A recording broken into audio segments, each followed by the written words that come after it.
We are live here at Heavy Muscle Radio, and it is still actually October 31st, Halloween, but pretty soon it's going to turn to November 1st.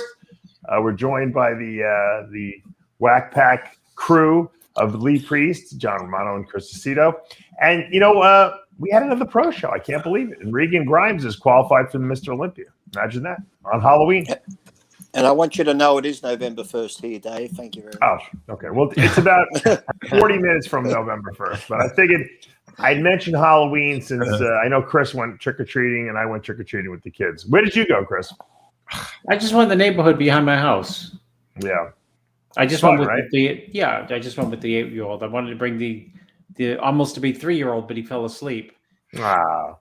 I had the whole crew. I had my 2-year-old, my 3-year-old, my 4-year-old. There was no Hulk costume. No one wanted to be. We had the Hulk costume. No one wanted to be the Hulk. Well, because they wear it every day around the house. That's right. That's right. Let me pull up you guys. I had no desire in promoting tooth decay and obesity and diabetes. Double bicep right there. Look at Arya. Captain Marvel. I just stayed home and kept the porch light off. We in Florida where I am, there's actually a community you go to where, and we drove there and we parked and there's it's almost like a huge block party. Everyone just goes and collects candy.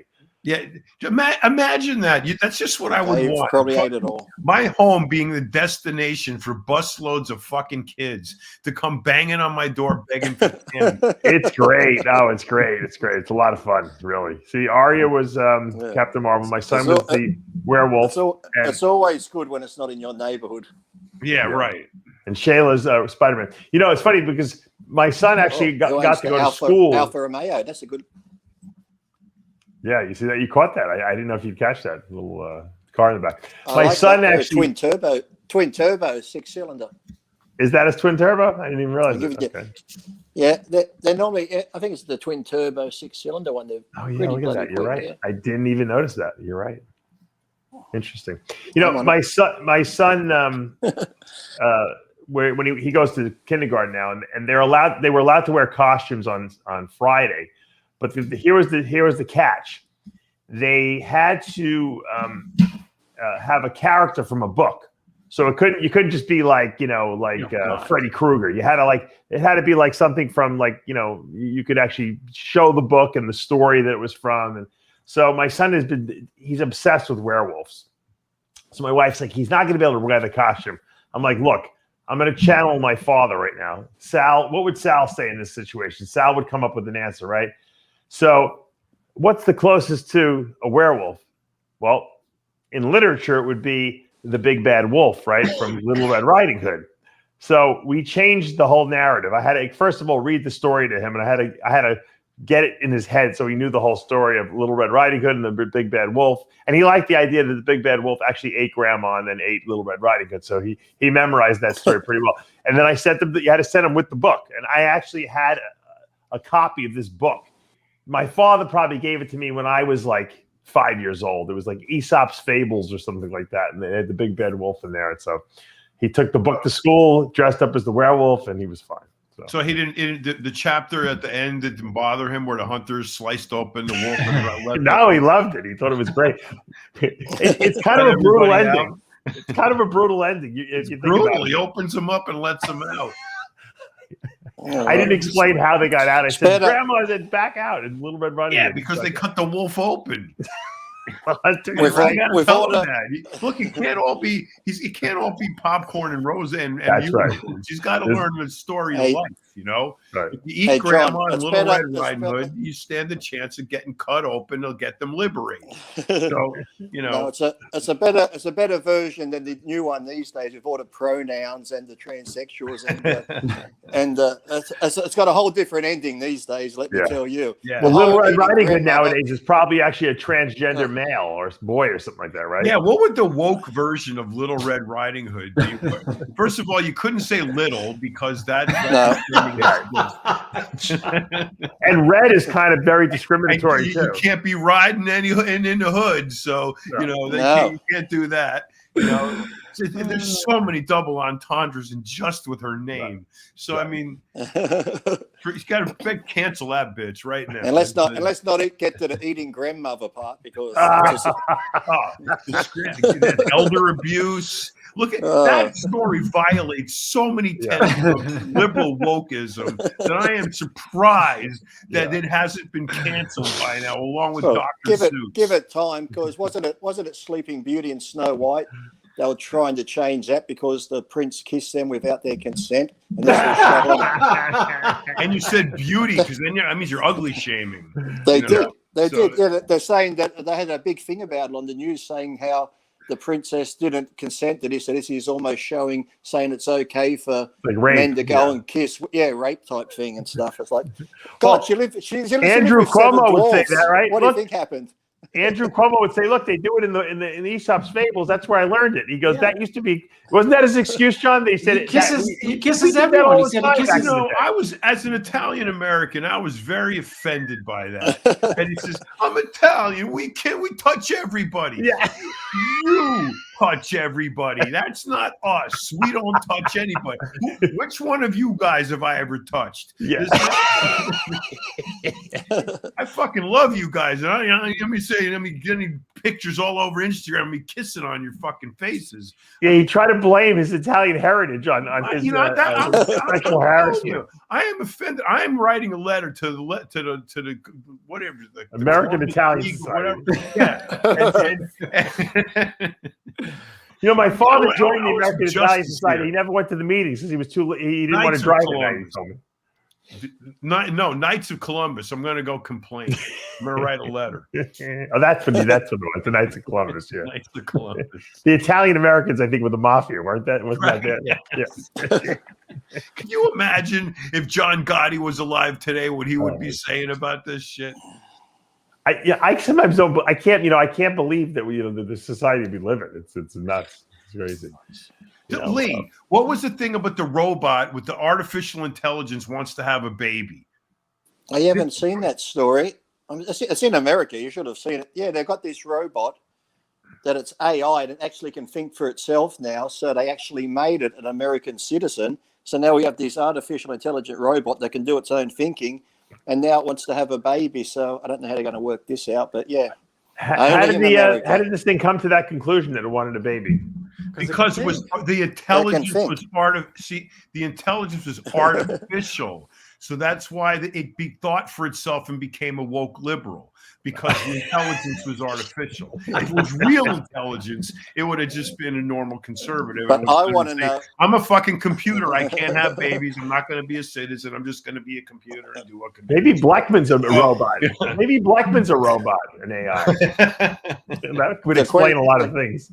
The question is, though, has the robot been vaccinated? That's what I want. That's right. Yeah, there you go. And does it have to wear a mask?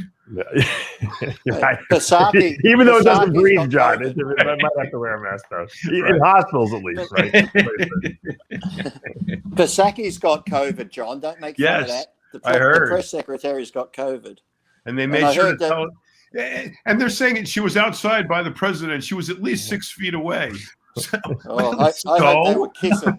I hope they were kissing each other. The question is, if you can't remember if you had COVID, did you really have it?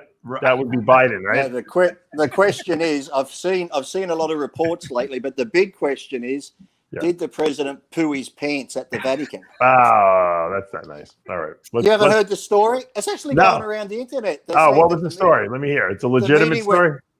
Yes, I don't report the truth here. This is Fox News, Dave. This is the meeting took longer should than start normal. doing the Pens commercials now.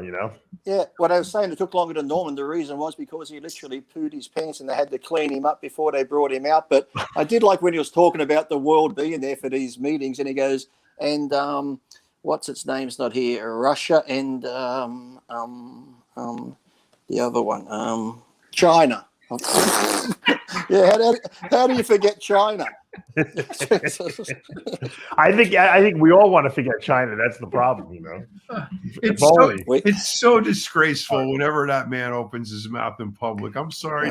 Politics aside, if you're saying I'm an American, it's not I'm a liberal or a conservative or whatever. I'm just an American.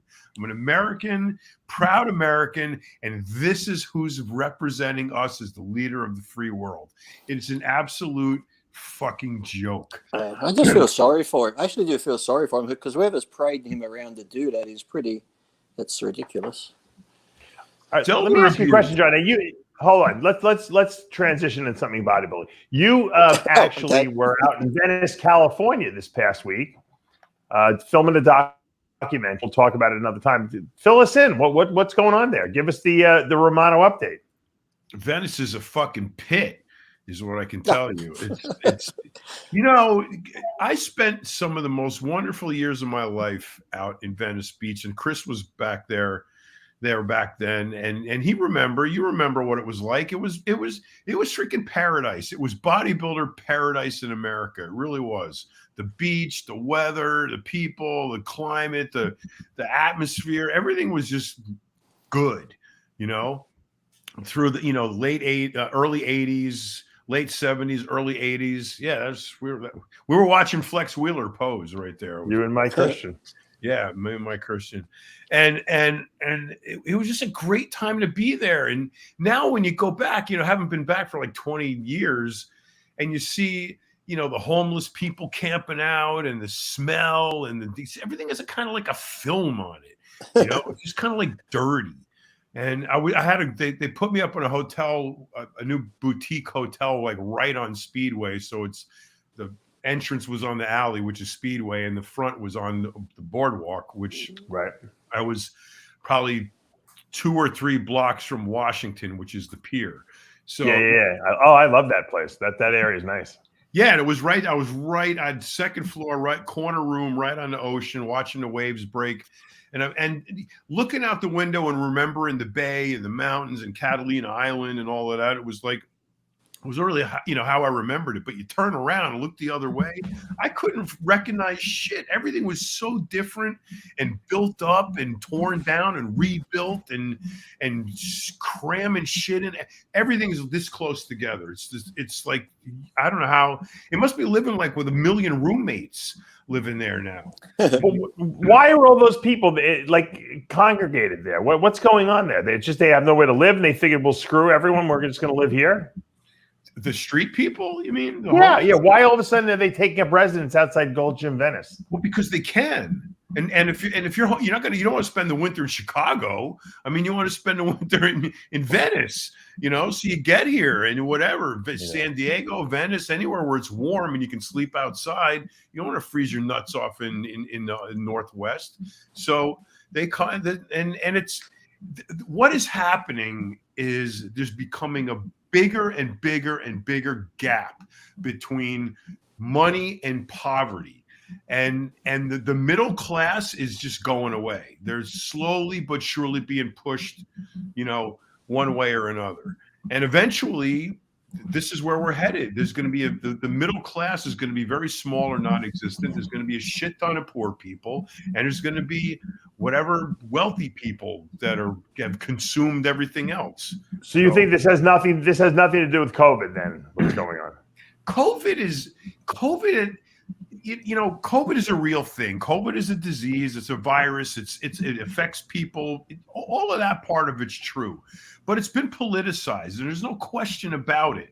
And the way that it's been politicized has been foisted on us in such a way that has hurt people and has hurt the industry, the economy, small businesses, the price of things, the way our supply chain functions now has all been completely disrupted by this, the reaction and the political wrangling of this illness. And it's not the disease, it's how they handled it. That's what's, if you want to blame COVID, it's the handling of COVID that is the reason of all of this, the cause of all of this. Mm-hmm. But not the homeless part of it. No, I don't think that has anything to do with COVID. So was it before COVID hit? Were the homeless people building up there? Yeah. That's been going on for a while. I don't know. Yeah. Interesting. Now, what would you say is there anything better about Venice, or did you go in? What was Gold's Gym, the atmosphere inside like? What was nice about Gold's Gym is that it's been recently purchased by a German company, and these guys, I met with the GM. He was a really, really nice guy. Oh, cool. And kind of coincidentally, at the same time, a German production company is filming a documentary about about Gold's Gym to honor Joe Gold's 100th birthday. Cool. That's coming up. So they were there, and Derek Bart was there getting interviewed, and he saw him. We saw each other, and talked for a while, and with the GM, and the GM said, he knew that I had written, stuff about Gold's being, kind of fading away from the bodybuilder image, or I was let's just say I was quite critical of the direction they had taken the franchise. And he said he told they were in agreement with all the stuff that I had said about that. And that they were good. Yeah. And that they're going back to the roots. They want Gold's Gym to be a hardcore bodybuilding gym again. Thank God. Yeah, that's a good sign. I was so happy to hear that, dude. Whatever you need from us, you just let me know. And you tell them to put the pictures back on the wall. They are. The guy told me they have all this stuff in storage. The original machines that Joe Gold built. Oh, I didn't know that. Really? Where are they? They got a bunch of them, and they have them in storage. They have some of the old Nautilus machines. They refurbished. They're back in there, but all the old pull-up bars, all that old stuff that Joe built that was there back in the fucking 70s and 80s. They should have an authentic room or something like that, or they're gonna put it all back together. It's gonna, from what this guy said, it's gonna be like. It's going to be back together. I bet if we sent Chris Aceto out there, he could get some of those homeless people that are living out there, and you could probably whip them into Olympia shape in no time, right, Chris? I deal with my own homeless issues. No, there's a couple of Ronnie Coleman's living out in those tents out there. Come on. It's funny, Dave, because the first time I ever heard the idea of homeless people was in Venice, but it was such a small issue in '87. Right. You'd go down to the post office and you'd see people sleeping like 5 or 6. That was it. Right. And they were like taken care of by the community because there were 5 or 6. Literally, maybe 12 on a bad day. Right. But if you're coming from New York, Long Island, Dave, where you are, or Maine, where I am, just the whole concept 30 years ago was right. There were the regulars, we took care of, you go watch the bikes, for a buck or whatever, So, or if we rollerblade and you leave your shoes there, they watch it and then you pay them. But I mean, those were the regulars. You could count on them. And Chris is right. There was 5 or 6. It was hardly. But what they did was they changed the laws. They changed the law. The two important laws were they changed the no loitering law to you can loiter, and they changed the law where the cops can take your shit. So if you left a bunch of your shit on the street before the cops could take it and haul it away and I see. Confiscate it. Now they're not allowed to touch it. So now you can pitch a tent and you can loiter. So there's no holding you. Well, John, also in 30 years we've gone through pain meds and heroin epidemic and amphetamines. I mean, there's just a whole gambit of drugs that's created more. No. Those are the causes, but it was absolutely, Chris. But it was also laid in the fact that the municipality allowed it to fester. It's just the landing ground. You got problems like that. You got dependency issues. Come to Venice, pitch a tent, hang out. Play nobody the drums, anything. Yeah. Watch the sunset. We are, John. There's when I come. There's a couple of bodybuilders back from the 80s that are living in those tents in there. We got to just figure out who they are, Where do you think John and I are staying when I come for my award? I'm bringing. He comes with a sleeping bag. Yeah, he comes with a sleeping bag. John and I are going to be out right out the front of Gold. You'll see John and I. So around May 30th, if you want to come talk to John and I. If anyone's got a barbecue, just let Lee know. He'll stay with you in his tent if for free. We'll throw an imitation shrimp on the Barbie for you. Yeah, it's going to be a camp out. We'll stay in front of Gold's for 2 days, then we'll go down to the beach for another 2 days, and then we're going to play the drums. Well, Lee, you got that permanent pass, right? You can get into Gold's for the rest of your life for free. Yeah. So you can just shower in Gold. You don't need to stay anyplace. You're right. Yeah, and I can take a friend. So John, you're right, mate. And we got to protest the fact that they took Lee's picture down. So we got to go deal with that too. I'm surprised, John, they let you in the gym though. You're not vaccinated. Oh, that's what I wanted to say. That's what I wanted to say. So the GM, the guys were really cool. I was, they were trying to decide where we're going to film inside, film outside. So like most of the equipment is outside now. It's in the parking lot. It's under a tent. They got the back open. They got CrossFit. Does it look nice, or is it like shanty towns like that? But because it's all like moved out of, it's kind of like cavernous and empty. But there's some stuff inside. Most of the stuff is outside. There's people training. Some of them got masks on. Some of them got masks off. Now, when I took a walk in the morning to go to get coffee, I walked past a Pilates studio or some kind of crazy group exercise studio thing, and I looked in, and they're all wearing masks. So I'm figuring, okay, so this is going to be the way it is. So I get to Gold's, and we're deciding how we're going to film. And the GM has got a mask on. He says, "You got," and I said, there's people. What's the mask deal? There's people training with masks, without masks. They're inside or outside. What are you doing? What are we following here? What exact municipal edict are you guys under? Yeah. And he goes, "Listen, I got to set an example. I work corporate, so I got to wear the freaking mask because it's supposedly mandated. But you don't have to wear a mask in here. If you're training, you don't want to wear a mask. You're inside, you're outside. You do what you want. You don't have to wear a mask." Cool. So I thought for Gold's Gym, that's pretty cool. They're not following the strict, you got to do this, you got to do that. They're saying, look, this is your choice. You got to do it. And that's really, that's the essence of everything that we've ever done in that building. So until you got to scan your vaccination card in another month or two. You know what? That shit's not going to happen. It sounds in all California. It might happen. It might not happen anyplace else. New York, you got to do it. It's not going to catch. And look, New York's days are numbered. Fucking New York's starting to crumble. Now that Cuomo's going to jail, the dominoes are going to fall. Yeah, you might be right. Let's talk about this IFBB KO Pro show that took place in Egypt, at Ramy's hometown. I saw Ramy was the guest poser. We got some footage of that. We can show. Let's show some of that footage. What was the KO for? Was KO like Kuwait Open or something? Was it, or what was the KO? No, it wasn't Kuwait. It was in Egypt. I don't know what the KO. Chris, do you know what the KO stands for? What happened with Ramy? Did he get in trouble for being Mr. Olympia and they called the fatwa on him or something? And they were supposed to be. Yeah, it was something about he got criticized for doing what he does. Oh, by who? Some, I don't know, Egyptian dude. What the fatwa? If anybody's got this live, look it up. That's what they called on him. Oh, like he was doing something wrong? I guess, yeah. Outside wasn't in line with the religion or something, or something along those lines. Yes. Oh.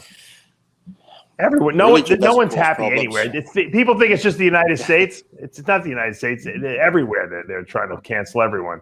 I think Ramy looks pretty good here. He's enormous. Chris, what's your analysis of this?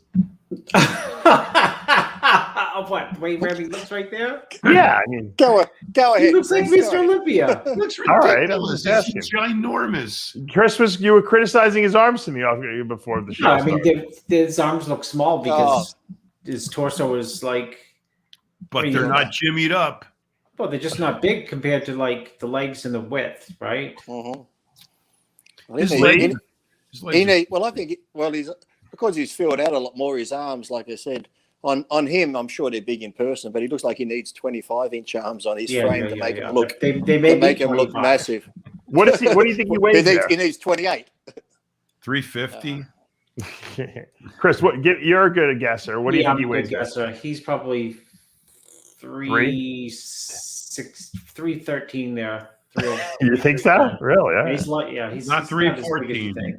Not an ounce over. No, he's not 320.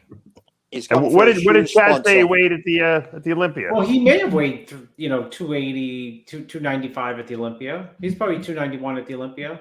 291. Yeah. All right. 291. I bet I'm on within a pound. I reckon he's 349 right there. One of the biggest. I know. There's no way he's that big there. No way. I used to think Lou Ferrigno was the biggest dude I ever saw. He probably was. Well, then you got because of his height, John. right, let's talk about the show. Regan Grimes. Brings home the victory here. Good move on his part. Now he's qualified for next year's Mr. Olympia. I think you can't go wrong when you get that early qualification. And now he can take the whole year off and grow, which is great for him. What do you think? What did you think of Regan here, Chris? I think he looks like the winner, but the problem with Regan on like videos, he doesn't look as good as he actually looks in real life because the video doesn't capture his height really compared in relation to the other guys and his width. He's wider from behind on the back lat spread. I can guarantee you he squashes these guys. The lighting here wasn't great. I saw the video and it didn't really look it. Yeah, it doesn't show it in the video. But, he's got really good back shots and he's got old-fashioned cord hamstrings, which nobody has hamstrings anymore. Yeah. Does he? I've never seen him in person. Is it just the videos or the photos? But he looks like he could do with bigger, freakier arms. Yeah, he could use bigger arms. Bigger legs can be bigger too. I mean, everything can be bigger on all these guys, right? But that's why I said he looks a lot better in real life. Always, I think that he made a lot of improvements, though. I thought from last year. I always feel sorry. I would have almost put Sampson in second, but Sampson got third, didn't he? I always feel Sampson's always just on the edge there of always cracking. I agree. Yeah, he's close. Sampson's problem is he's got all the bells and whistles you need to be like a serious, to win pro shows. And I always feel like he just comes in like a little too soft or a little watery or something's not like just sharp on him. You know what I mean? And then you get like a Regan who's sharp, Mo Shaban, who was second, who was really sharp here. And I think that's what Sampson probably has the best genetics up there, right, Chris? I think I think Regan's better, like put together. Well, I don't agree. Maybe. I think Sampson's the best. Well, Dave, I'll tell you this: Sampson's nowhere as wide as Regan. And we don't have in the IFBB many wide guys anymore. It's like Nick Walker's winning shows with a ton of muscle and no width. Not no width. Well, no width. If you look at the back lat spread, there's not much width there. Yeah. Well, I think the taller guys that have wide clavicles are always more impressive. That's why I think Ian Valier is so impressive on stage. Yeah. But, if you don't fill out that frame, it leaves gaps, and I think that's why you don't see the guys doing as well as they could. When Regan puts on 20 more pounds of muscle, he's going to be deadly on stage. Yeah. Didn't Regan beat the guy who beat him at the Olympia? Was it Mohammed that placed ahead of him at the Olympia? Yeah, the places were Regan first. Second place was Mo Shaban from Egypt. Third place was Samson Dowda. We said. Mohammed El Imam from Egypt is fourth, and fifth place was Mo Foda, right, Chris? Yeah, but you didn't answer his question. I don't know who he's talking about. Who are you referring to, Lee? He's at least talking about Shaban getting 10th at the Olympia and beating Regan, and Regan beat him here. Yeah. Shaban's way better here, though. Don't you think? No. Than the Olympia? No. I think Regan is just a lot better. I thought Mo looked really good here. I wish there was some pictures we could put up, but I only have these crappy videos. The lighting's still never right, is it? All these years they can't get the lighting on the show right. Regan won 200,000, I think, Egyptian pounds, which is equivalent to about $12,500. I did the calculation. I thought it was going to be $5 American. Well, that's what I thought. I thought it was that. I was surprised it was that high. Yeah. In India, he could have won $1 million, and it probably would have been $20. Hey, if he's going back to America, he should have just got a couple of barrels of oil. He could have cashed it in when he got home.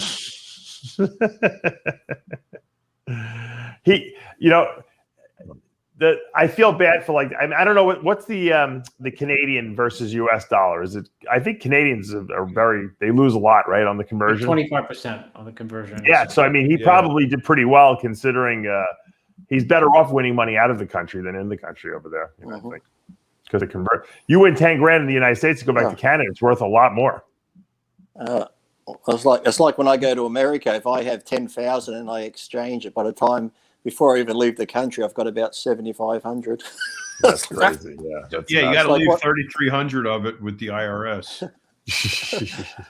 Just the exchange rate. And not a lot of them. And I want to bet how many of them actually do that. I never did. You know, it looks like they threw a really nice show over there. Is this the first time they've ever had a pro show in Egypt, Chris? I believe so. Do you know of them ever having a pro show in Egypt, Dave? Was Ramy involved in the promotion of the show, or is he just kind of like a paid guest there? I don't know. I would imagine a paid guest, probably. That's my guess. What do you mean? What do you mean paid, Dave? He's Mr. Olympia. He went there because he supports bodybuilding. He wasn't paid. Well, he's Egyptian. I mean, so he's supposed to he lives there for free.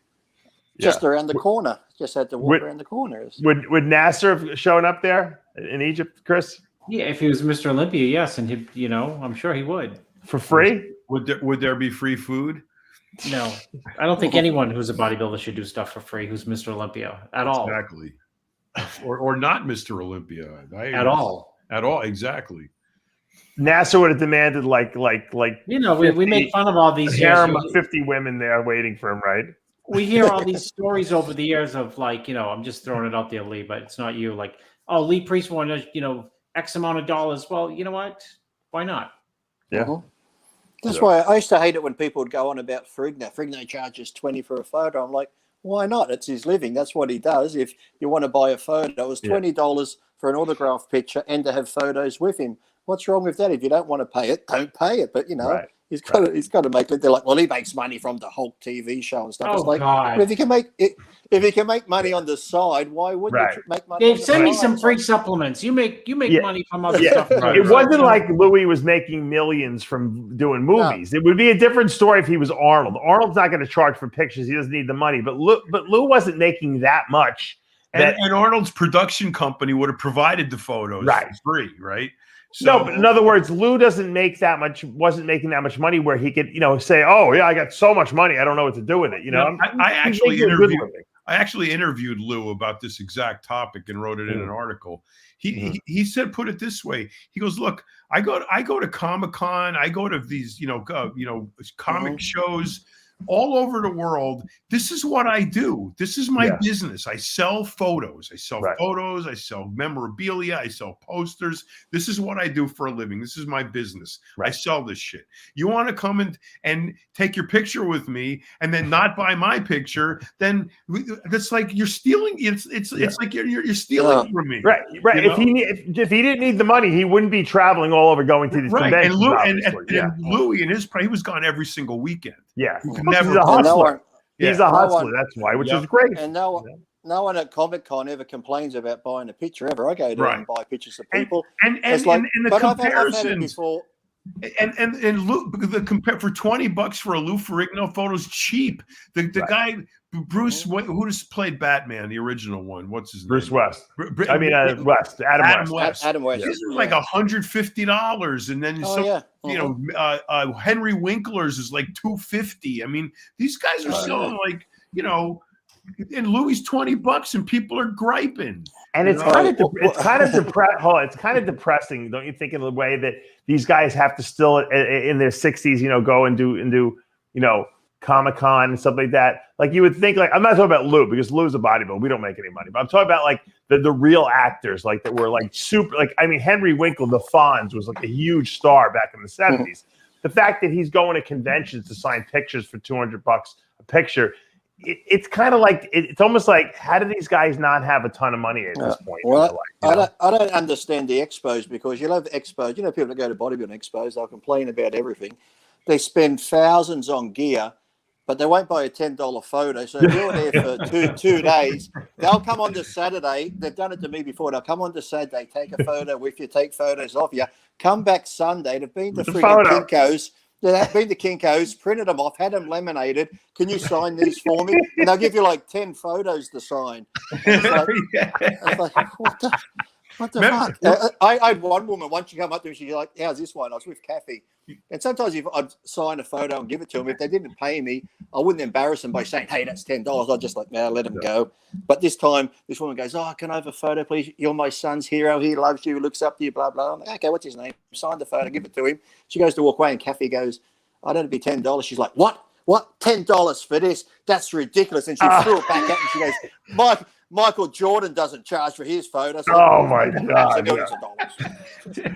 I wish I made as much money as Michael Jordan does. Yeah, she just threw it back at me. That's ridiculous. Dave, do you remember when we had Triple H at the table, and this guy comes in? We said the booth was going to open at 9 o'clock. At 8:59, this kid shows up, right? Yeah. And he was pissed that he was third in line. That was because he wasn't first. And he had a mountain of memorabilia. Remember, magazines, a mask. He signed everything too, didn't he? He did. He freaking sat there and he freaking signed the whole thing. Yeah. And I'm like, and everybody's waiting behind this kid, you know. And Paul was like going signing everything, you know, and you're talking to the kid, like you knew him. I had Triple H at the Species booth a couple 2 years, and he he did it for free, obviously for me, just because we were friends. And he said WWE sent pictures for him to sign and everything like that. And I figured I'm gonna make I got this guy at my booth. I'm gonna make a fortune selling stuff. I sold nothing while I was there because no one wanted people. Those wrestling fans didn't want any product. Right? Matter of fact, they blocked people from getting to the booth to actually get samples and buy shit because they're so obnoxious. Those fans, you know. Oh man, and they waited for hours. Yeah, hours. I had a guy do that. He come up to me once at an expo, and he had a pile this big. I mean, of magazines. He'd cut out every photograph. I mean. He brought it in a bag. It was this big. I said, look, man, I don't have time to do it. I'll just leave it here with me and I'll sign as many as I can. So for 2 days, I was signing them. Oh, and the last day I didn't see him, so I took them all home with me. I kept them because I had some of these pictures I hadn't even seen. So that's funny.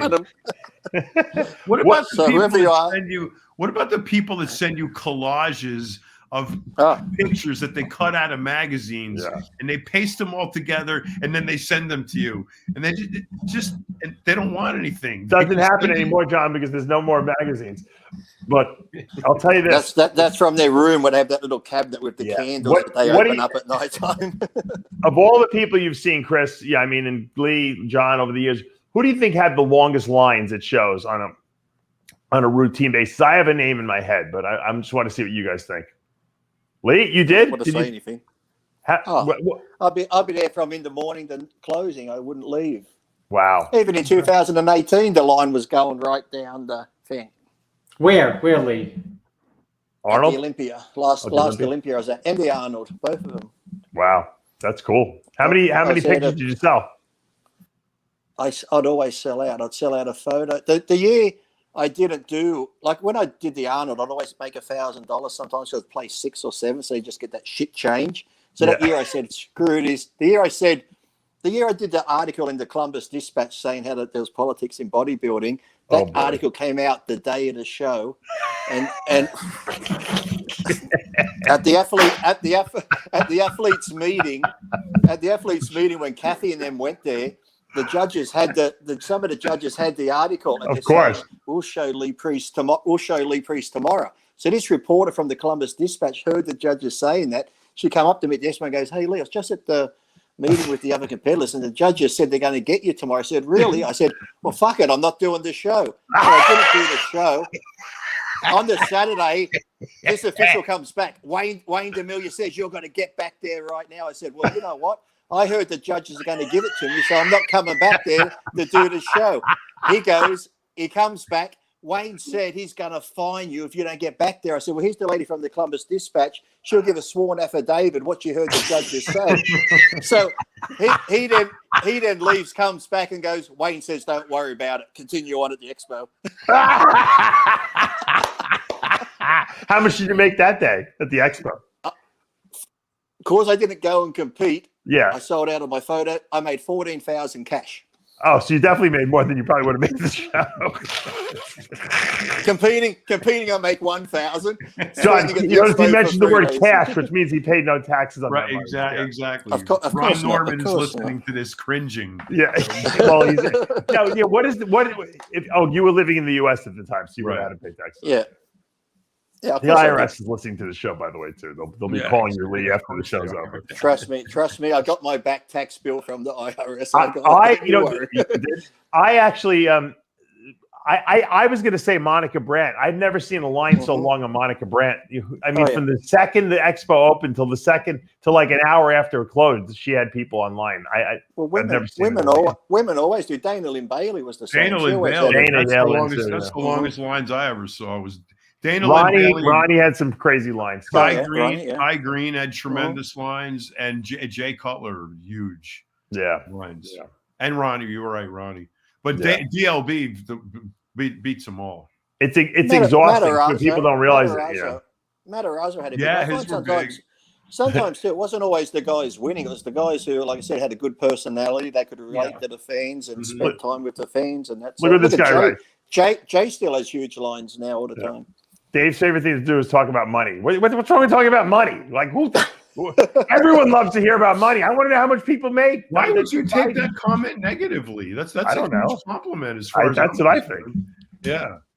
Pure blood doesn't like money, I guess. Who doesn't want to know what someone makes, right? I mean, isn't it like just human nature? It's not a jealousy. It's almost it's cool. That's great that we can have the bodybuilding making money, you know? Yeah. Dave, back in the day, my friend told me, my father always used to say to people, "What do you do for a living?" Right. And he asked it to someone once, and the guy goes, "You mean you want to know how much money I have?" I had to be like 8 when I heard that. My father goes, "Yeah, that's why I'm asking." We've got a young couple here in Australia. They're the youngest billionaires. I think they're only in their 30s, and they come up with some app for Edling or something, and they've got over 600 million subscribers to this app, and they're worth $18.2 billion, and they're only in their 30s here in Australia. What's the app do? I'll find out what it is. I was on the news yesterday because they're going through the top 5 youngest billionaires in Australia, and they were the top with this app for something. I'm like, bloody hell, an app. An app. You never know what that sweet spot is. No. Yeah, exactly. An app. I remember the story was that guy when he started Starbucks, and I remember seeing the guy he asked to be partners with him in it, and he was like, "No, coffee shops are never going to take off." You know what the next huge wave is going to be? Is going to be weed. You think so? You don't think it's going to get bigger than what it is? Weed is going to be enormous. You might be right. It is. I thought it was enormous. If there's a weed store at every corner here in Florida, I see it. And in California, there's weed every the streets kind of just smell like weed. But don't you think that's going to water down the whole thing and make it the price is going to have to drop because everyone's going to have it? Too much competition, right? How many 6-packs of beer get sold on an average weekend? I understand that, but. Okay, so it's that's what it's in line with. It's in line with booze and tobacco and weed. That's the trilogy. That's what people use and do. The majority of them. Okay, so there's no reason for it not to fall into that same category, and that's billions of dollars. Well, then Jay Cutler's going to be a very rich man, even though he already is a very rich man. He still has his weed thing. He was telling me. I would triple down on that shit right now. He was going to sell it for a lot of money, and he didn't. John, he said he kept it. So. Mike Tyson's doing weed now and stuff like that, doing pretty well. Isn't Snoop Dogg doing weed too? I mean, no one knows weed better than him, right? There's a lot of people there's a lot of places to invest in weed. It's an industry that's grown. I've been looking into it. It's amazing though when you see that guys did like 20 years in jail for selling weed, and now a lot of these guys are the same guys because they know weed. You know what I mean? Now they're doing it legally. Remember when we interviewed Zampano? Zampano was big on cannabis. He was talking. We were talking about the same stocks we had. Yeah, I'm not sure. I'm deciding if I should invest in ivermectin, Pfizer, or buy one of Hunter Biden's art pieces. I'm not sure which one's going to make me the most money right now. I'll tell you what, and I know Chris is a big believer in this. Invest in yourself. Put your money into your own businesses, into the things you want to do that you like. That or invest in geniuses. Yeah, I don't know anything, Dave, apart from lifting weights. What am I going to invest in a genius? Exactly. Lee, let me give Lee a compliment for a minute. Then I'll insult him later. But okay, People will buy anything you tell them to. For some reason, I have this love coaster. You should have a whole. You don't sell enough paraphernalia. You should have Lee Priest on everything, on fucking anything you could possibly stamp your picture and name on. You should have it on there. There you go. There you go. It's a one-off. It's a Ford Mustang coaster. It's very good. It's reliable. You can easily clean it. You'll sell it in 10 minutes if you tell these people in the live chat. You can easily clean it. It's reliable. Lee can scribble a piece of paper with a little fucking picture on it like this and sign it and sell it for $1,000. Someone would buy it, guaranteed. Hey, Dave, speaking of that, when I was on those pain pills from my first neck operation, I went to rehab for two weeks. I was doing that mindfulness coloring in with the gel pens. Yeah. And I'm there with this old lady who used to be an alcoholic, and I'm doing this big line, and I'm doing it all fancy colors, and she's like, "That's fucking terrible." She's telling me and shit. I said, "I think this looks beautiful." And I think I've still got I'm still on the Oxycontin and that, so I'm like fucking I'm like Van Gogh, 100 Biden combined. And I said, you know what? I'm going to sign this and put it on Instagram. So I signed it, put it on Instagram. I sold it for $750. I told you. See, there's my lady at the rehab's telling everyone at dinner time, "You ought to see the fucking shit he did," and he signed it and he sold it. I was there for 2 weeks. By John, the time I made $2,000. Lee, you blowing it. You should be worth millions. You know what I want to do? I want to build a limited line of 5 custom Lee Priest Punisher motorcycles. And what there you go. We'll sell. Lee can sign it for you, right? Yep. We'll sell. We'll put some. We'll co-design it. And I'll great idea. And we'll sell them for a shit ton of money. And in the paint work, we'll put a bit of my blood, so my DNA is actually in the paint on the bicycle. I think that's a great idea. Yeah. But I made Lee Priest's own blood. Yeah, but that 2 weeks I was in rehab, I made. I gotta stop you, Lee. I gotta stop you. Hold on, I'm gonna turn it into the story. Lee was hooked on OxyContin for 2 days. He was on it. He went to rehab for 2 weeks to get off of it. I was on OxyContin for 4 months, Dave, and all the other stuff. But I was in there, and I made $2,000 in 2 weeks. And when I got out, I got home. I got my mum. I said, "Get me all that stuff. I'm going to keep doing this." I got home, and for 1 hour, I was like this. This fucking sucks. I can't fucking do this. But because I wasn't on the drugs anymore. But when I was on drugs, shit, I was enough. Now I know how Hunter. Can you do drugs for like 2 weeks? Lee, why don't you get on the drugs for 2 weeks? I'll get you some Oxycontins. Get on them for like 2 weeks. Do it, knock out a few paintings, and then go to rehab again, and then we'll sell those paintings. But I want your blood with the OxyContin level in it. So when we spray it on the motorcycle, we can say Lee. It's sprayed with Lee Priest, essence of Lee Priest. John, we can fake it. People will still believe it. And look on the bright side. If I OD and die, it'll be worth more.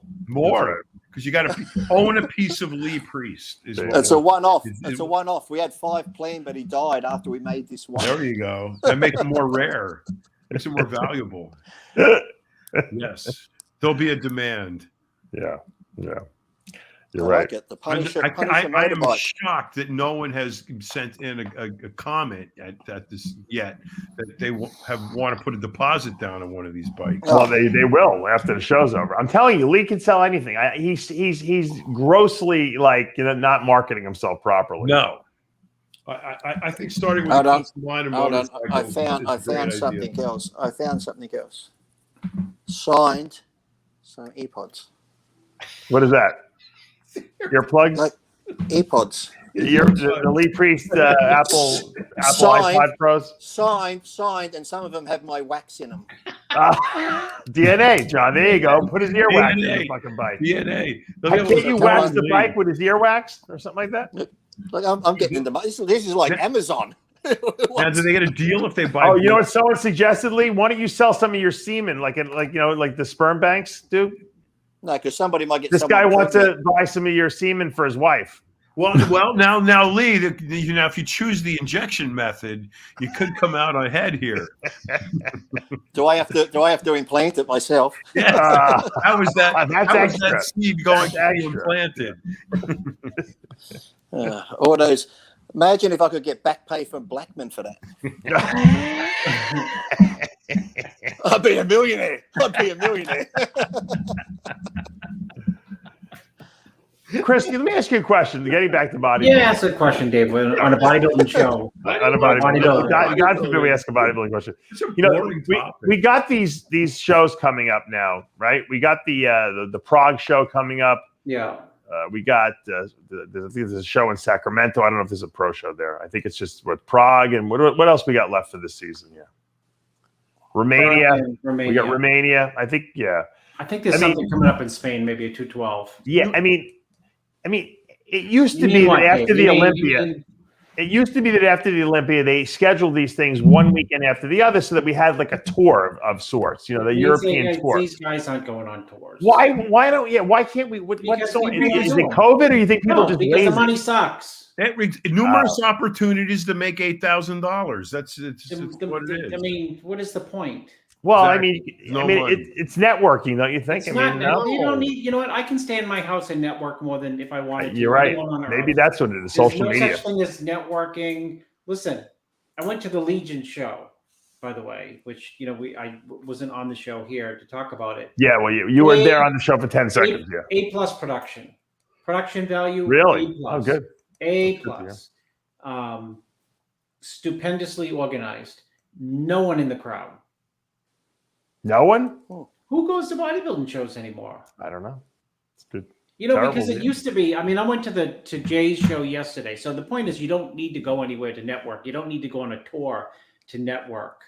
And if you're an Olympian and you're Hardy or you're Hunter or you're Brandon and you go out on the quote tour, one, there's no money. And then two, what are you going for? To get a supplement contract that they already gave to some guy who's in the, men's physique division? Nothing against men's physique division at all. But contracts aren't out there to get. Money is not out there to get. Imagine that. Say that again. Money is not out there to get. I don't think that's true. I think the money's there. They're just not spending it. Because No. The money is not. John Romano just got third in the Olympia. Why are you going to these shows after the show? Right. It's there's no money. I mean, it makes sense for like Regan to go and Shaban to go to get like 10 grand and 8 grand. Well, I think they go for the qualification too. That's all they're going for. Yeah. Beyond the qualification, though, however much it costs you to get ready to God. You spend that on your own self-promotion on social media. You spend that yourself. You're going to get way further ahead than taking third at a bodybuilding contest. Right. It costs a lot of money to travel to these shows too. It does. You're not going maybe what the IFBB should do similar. I don't know if Wayne did this back in the day, and I never really asked him about this, but maybe they should make these promoters as part of the sanction fee, put a certain amount of money into a kitty so that they could fly all these athletes and put them up in hotels out there, and so that it would make it worth their while to go. There's no gate. There's no gate. That's why I gave you the Legion example. You don't think there's a gate? There's no gate in Europe? No. I thought Germany, they love bodybuilding. Prague, they like bodybuilding. You're going to go to France. You're going to go to England, and you get how many people are you going to go? You need like 10,000 people to go. No, you need 3,500 sitting down to be able to give out good money to bodybuilders. How many people do you think there was in Egypt this past weekend? Probably 500, I bet. Not even being there. You don't think that there was like a lot of big when they turned their camera around. I think when Ramy was on stage, I saw one thing. They turned the camera around, and it looked like it was only a very short auditorium. It wasn't a real big one. Oh, really? It was just sort of. I think Chris would be right. It looked about 500-600 tops because it wasn't a big room. They're really on lockdown though in these Middle Eastern countries with COVID too, so that could be a problem because usually they pack the house. Online. It's everybody's watching it online. I know. The whole point is, John, the problem with getting not only can you not get a gate anymore like at the Legions. Right. I didn't see many people there. Again, tremendously run show. And I'm sure he made money because there were a lot of competitors. He had a trade show. It's not like there were no people in the audience, but the days of I took my son to his first bodybuilding show, Jay Cutler's show this weekend. And besides him making comments about the guys in the open with guts, and he'd never been to a show, how observant is that? He, you know, the days of like having a New York pro and having 3,000 people are never, ever coming back. And the reason is, and I told him, I said, you know, back when like, you know, Jay was coming up because Jay was there. And that's the reason we went down to see Jay and Jose. When Jay was coming up, you know, you'd only see people like the pros, like Lee Priest in a magazine. There was no such thing as social media. Right. And you'd go and you'd be excited to see them, to lay it on the line at like the New York Pro. Now you can just sit, you can, you know, catch it on your phone. Yep. Right. Yeah. True. So by definition, the prize money can't even be there because you can't have 3,000 people. I've been to the New York Pro. Dave, you've been to the New York Pro. I've been to the New York Pro in 1990 with 3,800 people, you know, in attendance. 3,800 times how many tickets? You know, the prize money was better then than it is now. Well, you know, it also, right. And that's not the blame. You can't blame the promoter for that. That's just the time. You know what it is? You know what it is, Chris? It's the industry. The industry does not support bodybuilding. And it's like everybody's crying the blues, no money, no money. Do you know how many companies out there that make 20 million or do 20, 30 million plus a year? You know, there's much more than a handful. There's a lot of companies making a bunch of money out there. You know, they might not be able to rave about tremendous margins and profits, but they're making enough money to include in their budgets support for this sport to a much higher level than it's being supported now. And they're not doing it. Why should they? They've been trained that they don't have to. So, well, they'll sign a bodybuilder, and instead of giving them any money, they'll say, you know what, here's your coupon, you know, your coupon code or whatever. We're going to give you $1 a week.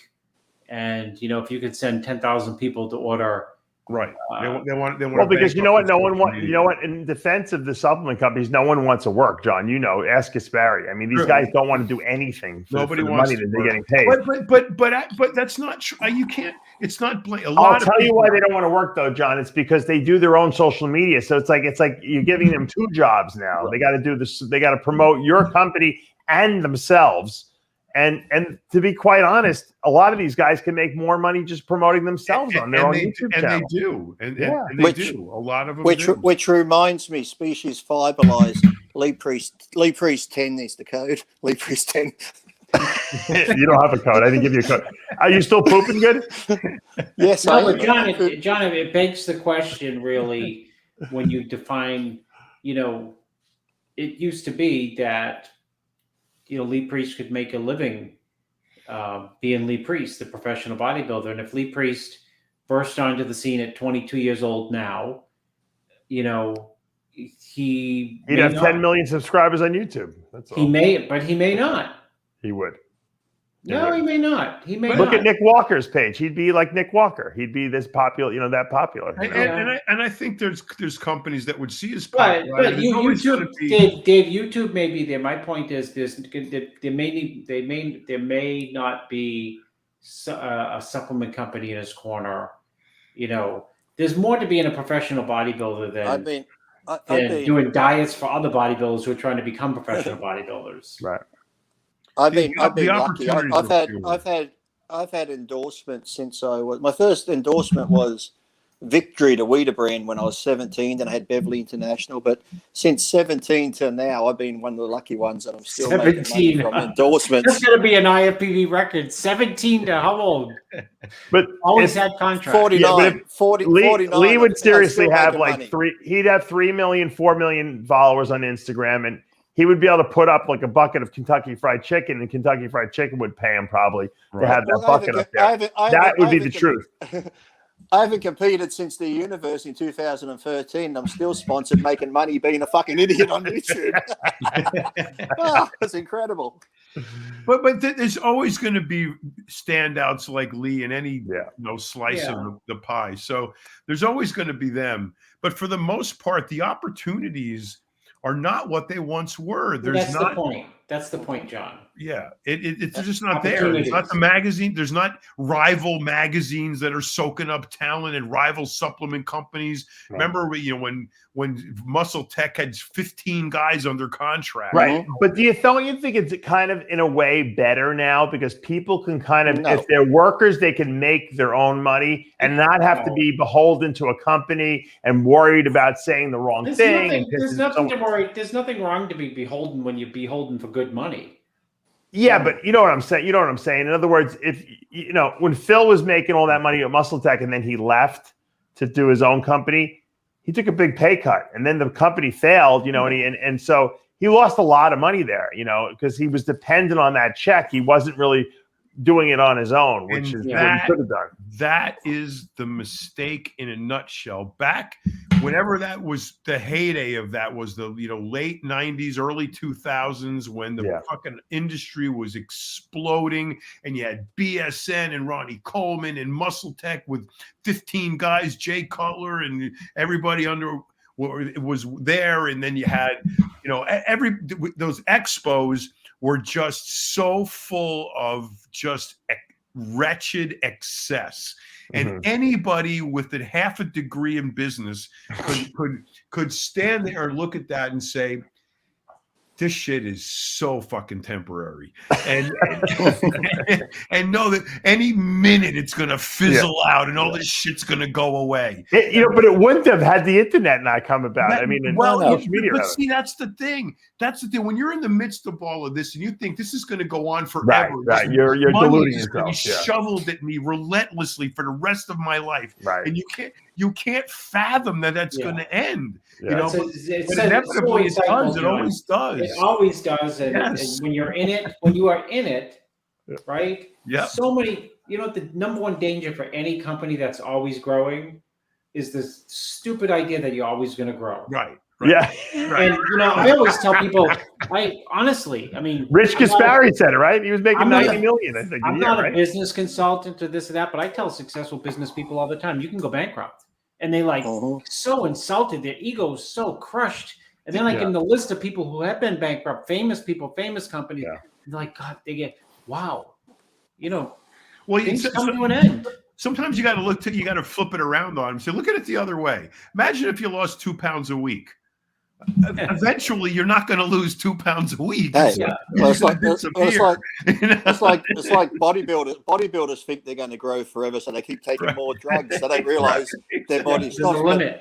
But I blame the internet too, Dave, because look at all the young and up and coming bodybuilders now because they've got OnlyFans and Pornhub. Gay for pay's gone out the window. These young kids. No one wants to even do that anymore, right?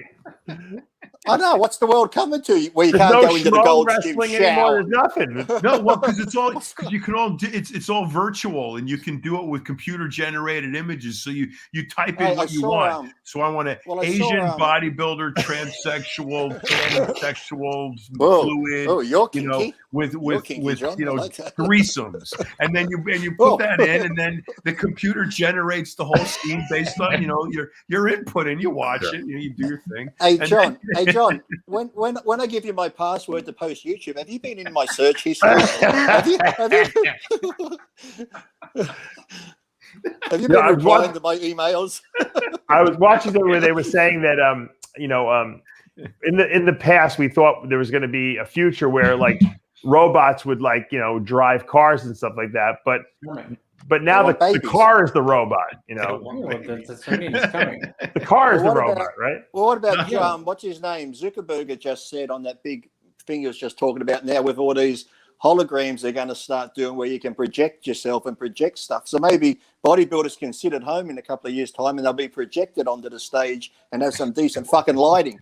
So the point, that's a good point. The point I was going to make is that the cars are the robots right now because the cars drive themselves. You don't need a robot actually sitting there driving it. Right. I don't think that there's going to be, because you said, once they have sex robots, that no one's going to have relationships anymore.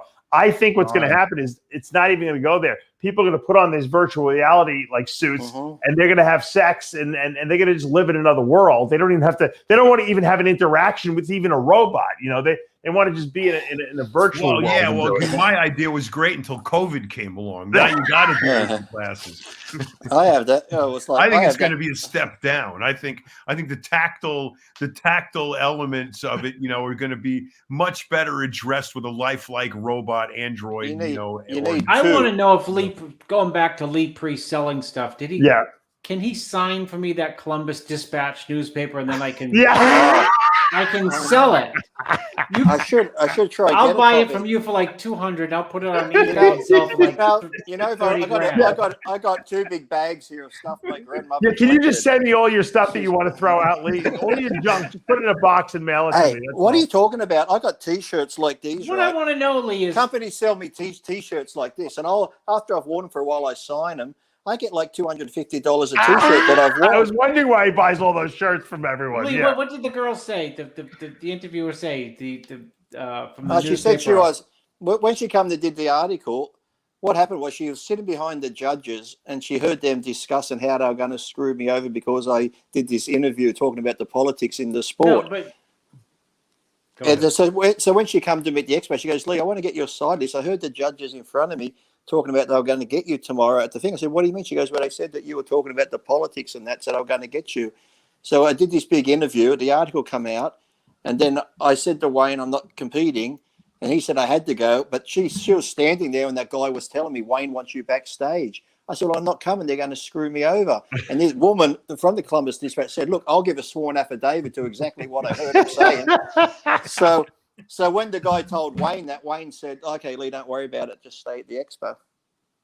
Which is basically Wayne admitting that when she interviewed you for the paper, she said, "Are you going to win?" And what you said is, "Well, there's some politics involved." No, there'd already been, I think there'd already been, like from MD, an article come out about the politics, and that's what they were discussing. So then she came and did an interview with me, and it came out the next day. A picture of me doing a double bicep shot at the expo, talking about the politics in the sport. Where did that? Xavier Wills just posted something in the comments. You see this here? No. He's like, I found what John was talking about earlier regarding Big Ramy and the Egyptian preacher, saying he's forbidden bodybuilding in the Islamic religion. Exactly. How funny is that? Hey, oh my God. Hey, desktop Xavier, where's my interview I did with you? He's probably still trying to edit it so he doesn't get banned from YouTube. That's right. So what's a fatwa? Does that mean they're going to kill him? I don't know. What does that mean, Chris? Do you know what that means? Yeah, it's any knucklehead can. It's like saying a priest in Long Island said it's of his opinion that, you know. Oh, so it's not serious. So it's just okay. So it's just somebody being opinionated. It's supposing he said it's going up tomorrow. It's probably a guy looking for like hits on his YouTube station. Lee, your interview is going up tomorrow. Lee's interview is going up tomorrow with a smiling face. Has it been edited? So it's PG. What did you say in there? That's what I want to know. Oh, Dave, don't ask me. How do I know what I say when I'm talking on here? Shit just comes out.